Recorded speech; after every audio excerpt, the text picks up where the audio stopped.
Do you ever get to the end of the month, look at your bank account, and just wonder, where did all my money go? It feels like you just got paid. And boom, it's all gone. If that sounds familiar, trust me, you are not alone. This is a super common struggle. But the good news is, it's completely fixable. Today, we are going to dive deep into the real reasons why so many of us end up broke before our next paycheck and, most importantly, what we can do about it. We not just talking about spend less money, we're going to uncover the hidden psychological traps and subtle habits that are secretly draining your wallet. By the end of this video, you'll have a clear roadmap to break this cycle for good. So, what's the number one culprit? It's something I call lifestyle inflation. This is a sneaky one. It happens when your income increases, and instead of saving or investing that extra money, your spending magically rises to meet it. You get a raise, and suddenly you think, I deserve a better car, or I can finally afford that bigger apartment. The problem is, your expenses grow right alongside your income, so you never actually get ahead. You're still living paycheck to paycheck, just with more expensive stuff. It feels like you're making progress, but financially, you're just running in place. The key to beating lifestyle inflation is to make a conscious decision before you get the extra money. Decide that a certain percentage of every raise or bonus will go directly into savings or investments, automatically. That way, you're paying your future self first, before lifestyle creep even has a chance to set in. Next up is the silent killer of budgets: subscriptions and automatic payments. Think about it. Netflix, Spotify, gym memberships you don't use, that free trial you forgot to cancel. They all add up. Each one might only be $10 or $20 a month, which feels insignificant on its own. But when you have 5, 6, or even 10 of these small charges chipping away at your account every month, it becomes a major drain. It's death by 1,000 cuts. The worst part is, they're automatic, so you don't even feel the pain of the purchase. The money just vanishes. Here's a challenge for you. This week, go through your bank and credit card statements from the last 3 months. I want you to highlight every single recurring charge. Then, ask yourself honestly for each one. Do I use this? Does it bring me real value? Be ruthless. If the answer is no, cancel it. Right now, you could easily free up $50 to $100 a month just by doing this one exercise. That's money that can go straight into your savings or toward paying off debt. Let's talk about the psychological side of things. Specifically, impulse spending. We've all been there. You're just browsing online, and suddenly you see an ad for something you didn't even know you wanted, but now you feel like you need it. Or you go to the store for one thing and walk out with a full cart. Marketers are experts at creating a sense of urgency. Limited time offer, only 3 left in stock. These tactics are designed to bypass the logical part of your brain and trigger an emotional response. So how do you fight back? The 24-hour rule. It's simple but incredibly effective. Whenever you feel the urge to make an unplanned purchase over a certain amount, say $50, force yourself to wait 24 hours. Don't put it in your cart. Don't save it for later. Just walk. Hawaii. After a day, the emotional high will have worn off, and you can ask yourself, do I still really need this? More often than not, the answer will be no. This single habit can save you thousands of dollars a year. Another major reason people struggle is the lack of a clear financial plan. In other words, not having a budget. I know. The word budget sounds restrictive and boring, but think of it less as a restriction and more as a permission slip. A budget doesn't tell you what you can't spend money on. It tells you what you can spend money on. Guilt-free. It's a plan for your money. If you don't tell your money where to go, it will just disappear.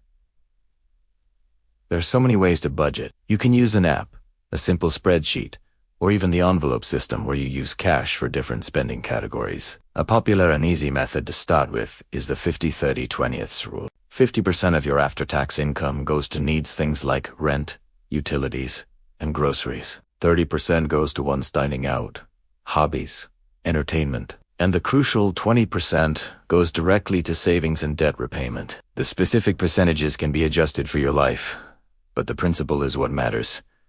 Have a plan. Give every single dollar a job to do. Now let's get into a topic that many people avoid: High-interest debt, especially credit card debt. This is like trying to run a marathon with a weighted vest on.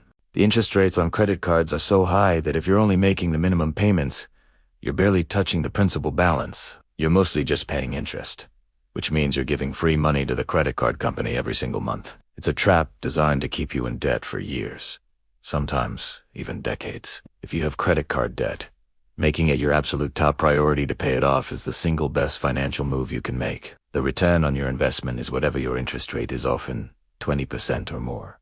You can't get that kind of guaranteed return anywhere else. Consider strategies like the debt snowball method, where you pay off the smallest debts first for psychological wins.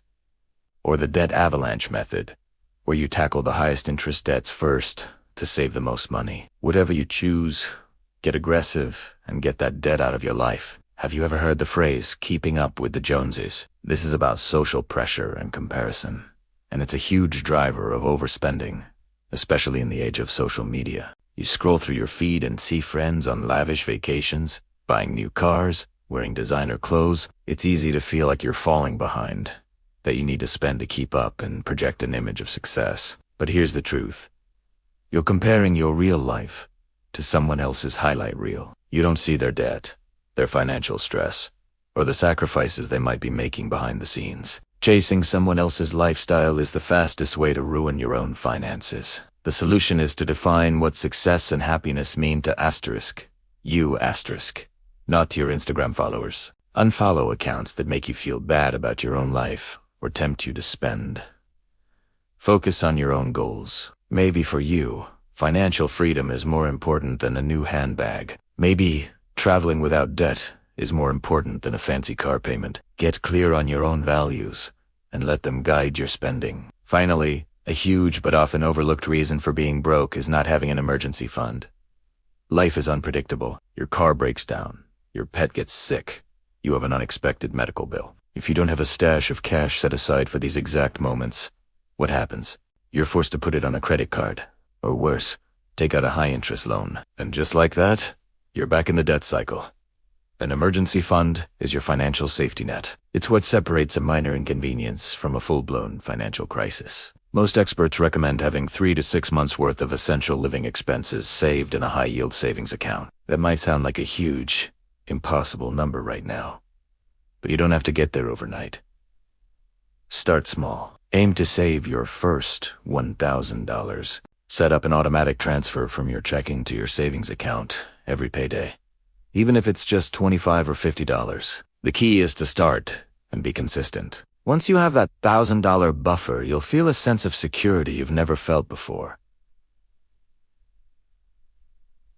It's a game. So let's recap the action plan. First, audit your subscriptions and cancel what you don't use. Second, create a simple budget using a method like the 50-30-20th rule to give your money a purpose. Third, implement the 24-hour rule for any non-essential purchase to curb impulse spending. Fourth, if you have high-interest debt, make a plan to attack it aggressively. And fifth, start building your emergency fund, even if you have to start small. Breaking the paycheck to paycheck cycle isn't about making more money. It's about managing the money you have more effectively. It's about building good habits and being intentional with your choices. I know this is a lot of information, and making these changes can feel overwhelming, but I want you to remember that progress is more important than perfection. You don't have to do everything at once. Pick one thing from this list just one and focus on implementing it this week. Maybe it's canceling one subscription. Maybe it's setting up a $25 automatic transfer to savings. Small wins build momentum and confidence. You absolutely have the power to take control of your finances and build a life where you're not constantly stressed about money. You can do this. Thank you so much for watching. If you found this video helpful, please hit that like button and subscribe for more content on how to manage your money and build a better financial future. See you in the next one.